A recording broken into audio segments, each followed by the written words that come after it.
Your host, Danny Joseph. Yeah. Welcome back to another Survivor Mondays. I'm your host, Danny Joseph. Here to survive another Monday, man. I'm so excited, guys. We got another guest star. Betty is in the building. She's gonna bless us with her intellect. I should say. She's gonna bless us with her intellect as she gives us her opinion on certain topics that we're gonna cover today. Not to mention, these topics are gonna be fire. So tune in, guys.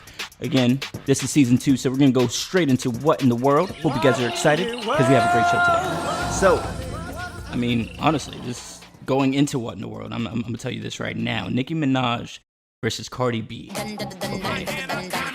I'm gonna tell you right now, at first it was real interesting.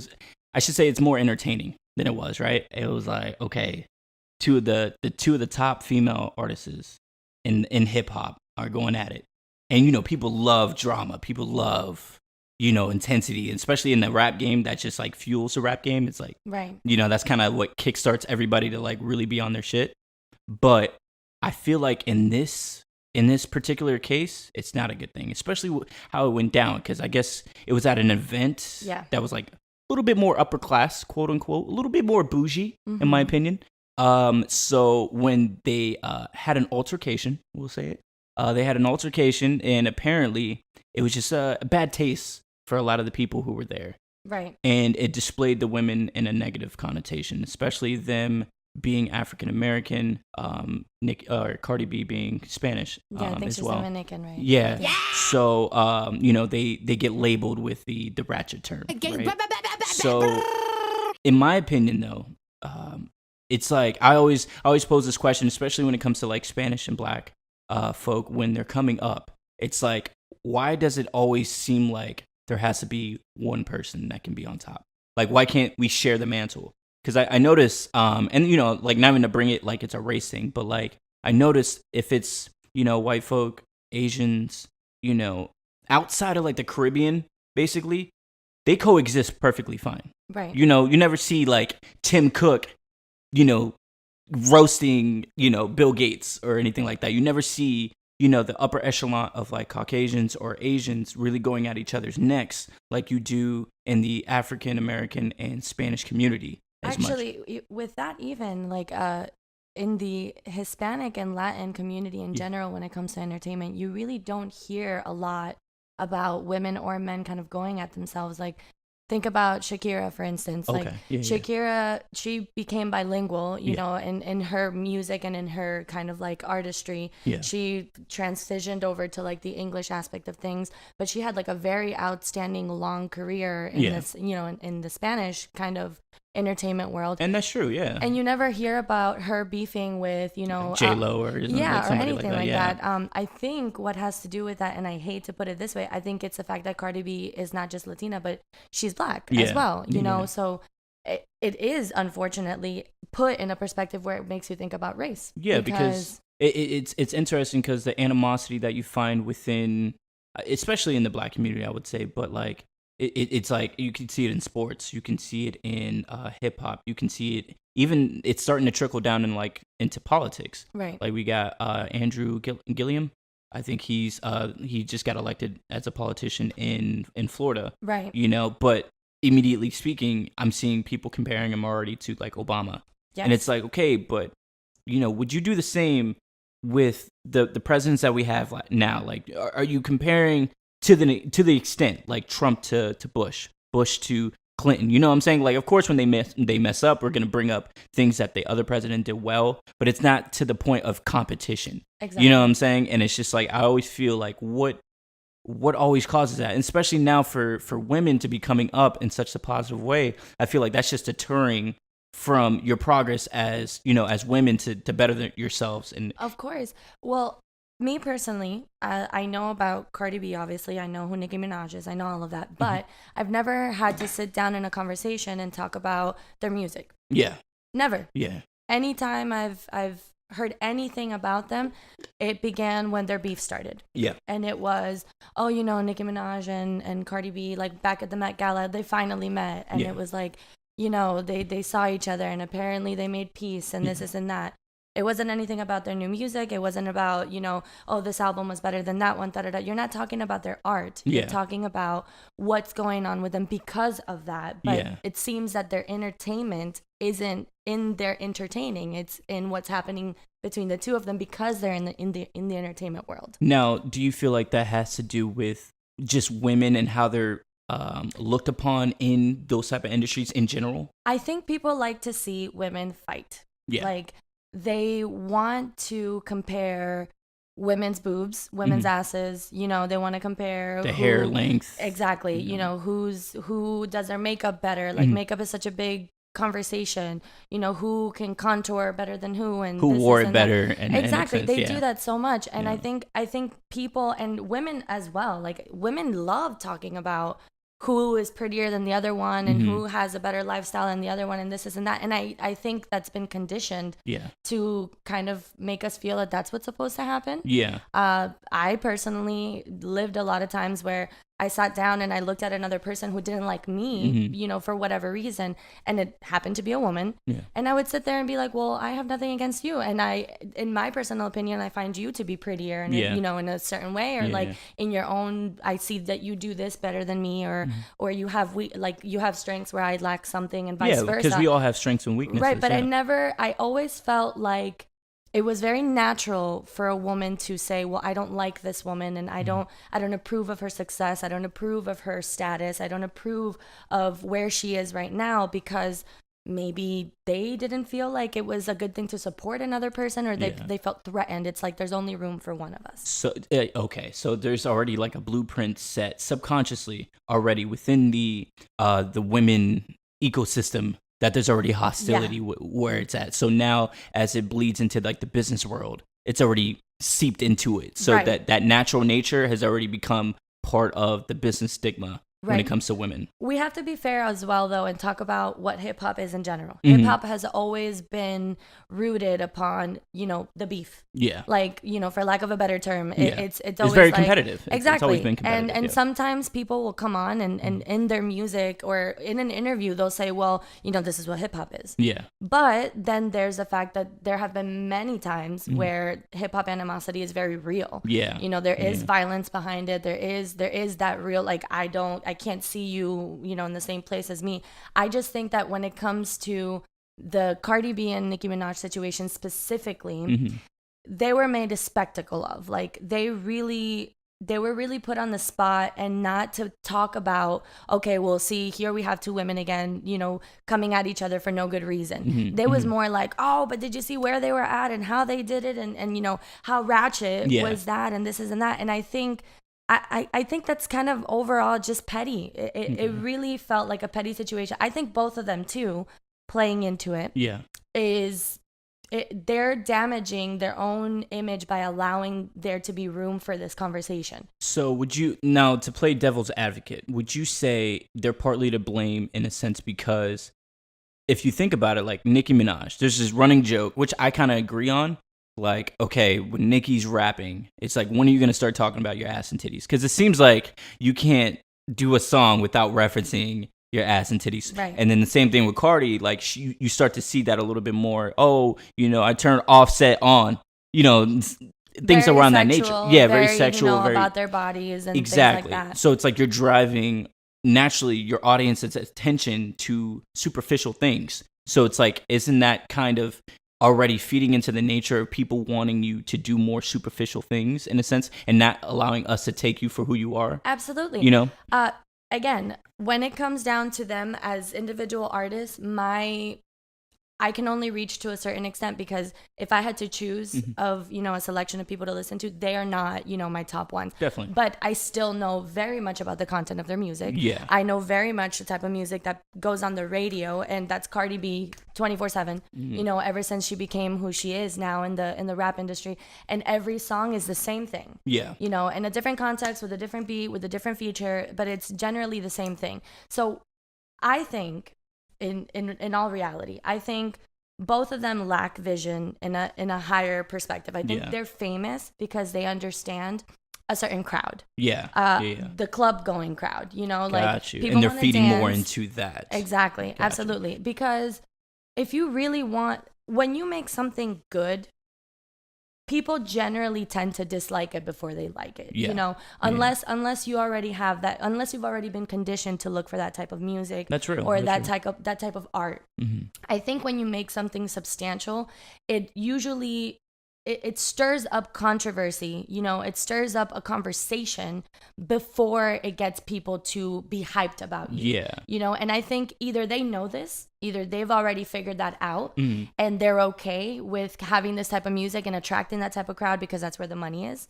And you can't the way that they flaunt themselves, I think that's what they want in reality. It seems you know? like it. And, at the end of the day, it is a business. Right. And they know, at the end of the day, sex sells. Right, exactly. So I think when that conversation in general about, the type of music, how they portray themselves, I think they're very much okay with having that be the topic when it comes to Nicki Minaj's name. Like, I think when she had a performance not too long ago, her titties were all over the place, right? Instead of, I don't know, I don't know how I would have handled that myself. I'm very different, obviously. Like, I'm not her, can't compare myself to her. Yeah. But when it comes to my body and things like that, I don't think women should be afraid or should be shamed for wanting to show their bodies off. I really don't. But if you're having a performance where you're opening your new album, this is one of your first live performances since you released your album, people generally are saying good things about your music, right? And the first thing that people talk about when you come on stage is that your titties are out. And that takes over your whole entire hard work, your preparation. I would be extremely concerned about how that because you're now changing my intention from damn your titties are out as opposed to the music that you're releasing. Exactly. Okay. And I think the way artists tend to handle these things, sometimes I think their ego shines through. Mm-hmm. Like, a good way to deal with something when you don't want people to make fun of you is to be like, oh well, I'll make fun of it myself, or I just won't respond. But in my opinion, when you really take your art seriously, right? When you want people to see you as an artist of substance again, I think you address these things. And I would go, I would take the opportunity in the first platform that I had and say, you know what, as someone who's been working hard for these past few months, who's been putting my blood, sweat, and tears, like she says she has been, for everyone else to talk about my tits as the first thing, it's very disappointing. You know? It's like, is this what you're going to be remembered for at the end of the day? So it's just... That's true. It's kind of just it's where their tolerance level is with these things. It's more concerning than absolutely anything else. And I definitely think that from the outside we are entertained by seeing women feed off of this kind of like catty behavior, this argument, when there's nothing to talk about them because they so-and-so didn't respond and da-da-da-da-da. People start to instigate. They get antsy. Yeah, like, well, and they're going to blow it up out happened? of proportion. Yeah, of course. Yeah, and that's just kind of, it takes away from hardworking women who are trying to actually be talented. And do better for the genre they're in. Absolutely. Well, Cardi B took such a huge change in her career, and I don't think anyone can take that away from her, whether you like her music, whether you don't like her music. That's very true. I have always said that as an individual, as someone who knows the definition of hustling, she is definitely to be respected for being a hustler. Like, she took her whole status and fucking flipped that shit around. And I don't have to like her music for her to rack those millions. You know what I mean? Exactly. That's true. She's doing big things. I mean, it's definitely food for thought. Everybody out there listening and watching right now, this is the point why we bring this up, just kind of spur up a conversation. And if you guys want to drop the comments below, let us know how you feel about this whole situation when it comes to Nicki Minaj and Cardi B.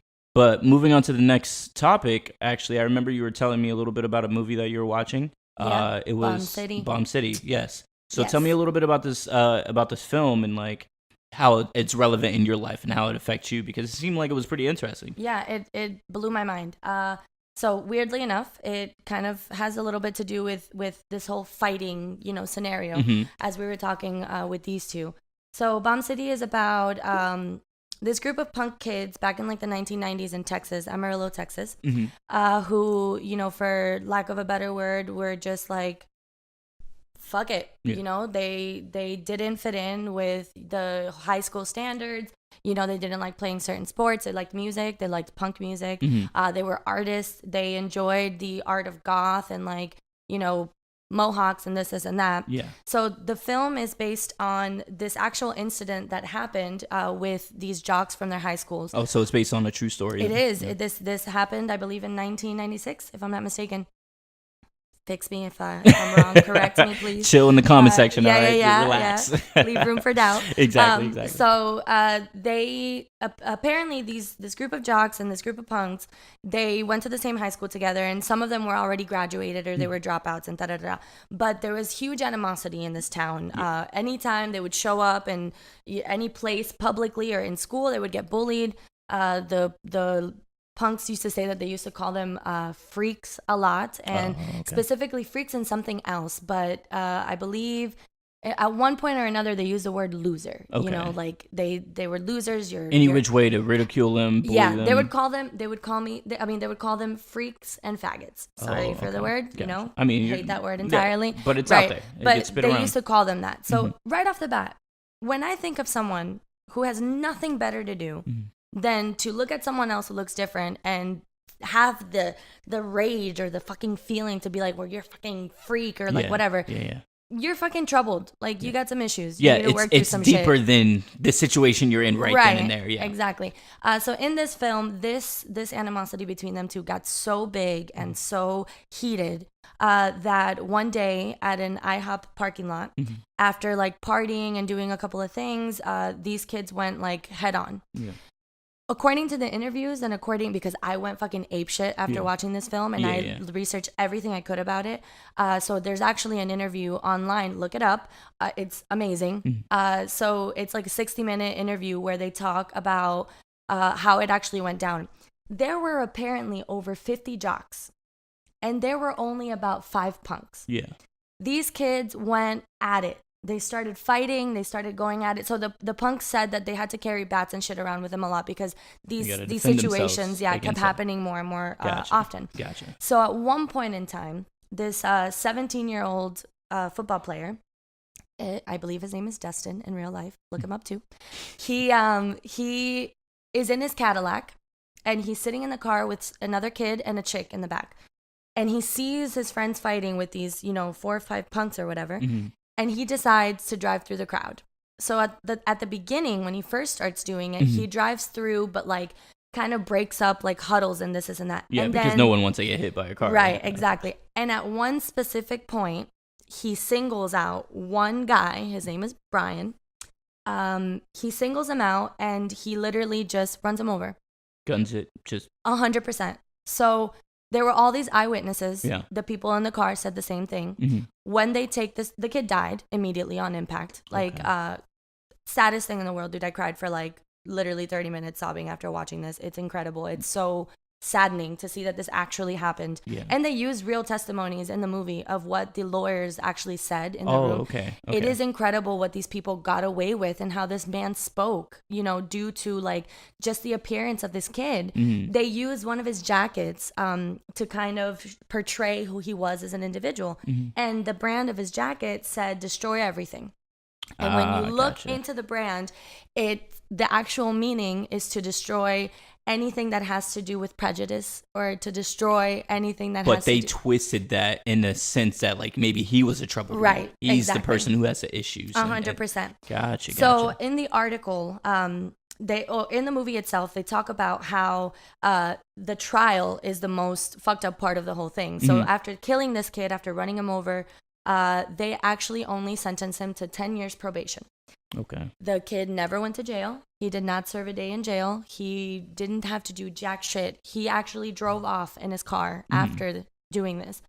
And the article on Vice really caught my attention because they closed it out with a Marilyn Manson did a speech after Columbine. He came on his podcast or like his radio show at the time, and he talked about, what is America nowadays? Like, why can we protect our children? Yeah. And he says this line at the end that says, is entertainment killing our kids, or are adults being entertained by our kids dying? And that, like... Wow. Okay. Yes. Yeah. Wow. That kind of like makes you really like... That makes me want to like delete some of my social apps. Like, am I feeding into the bullshit? Oh, yeah. You know what I'm saying? Like, yes. You have to question Wow. yourself. Even this conversation that we just had, you know, about Yeah. two women, a mother, you know, nonetheless, getting into it.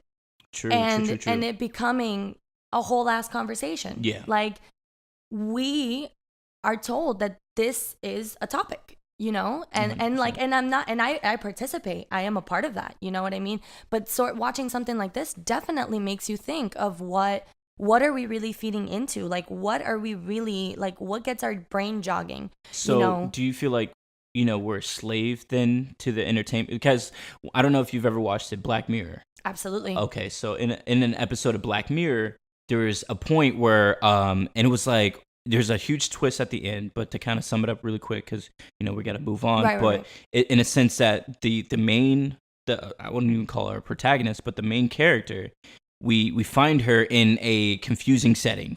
She's in an apartment that doesn't belong to hers. Everything's empty. There's things that doesn't belong to her. She's very confused. She moves outside and she's trying to figure out where she is, what's going on, but people have their cell phones out. Instead of helping her, they'd rather recording it. Mm-hmm. Exactly. And then people start chasing her, threatening her life. Mm-hmm. And instead of the witnesses helping her, they continue to keep recording. Yeah. And it's just like she's frantic. She doesn't know what to do. She's like, somebody help me. Why don't you save me from this person trying to murder me?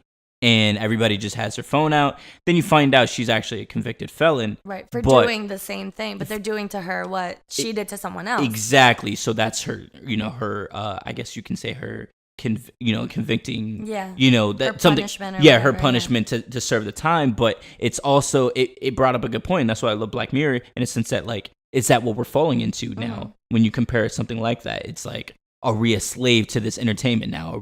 Would we, especially with like XX Tentacion, you know, these people were recording him instead of calling the police when they found his body in the car. Right. You know, right. Are we getting to the point where we would rather get some more likes as opposed to help that person in need? Absolutely. Like, you know, so it's definitely, again, this is food for thought. If you guys like the topic, if you guys have anything to chime in, definitely drop comments below. That was What in the World, some intense topics. Man, I can't wait to actually dive a little bit more deep into who Betty is as a person, because we're about to take a break and we're going to go ahead and get into one-on-one beat sessions after the break. Ow.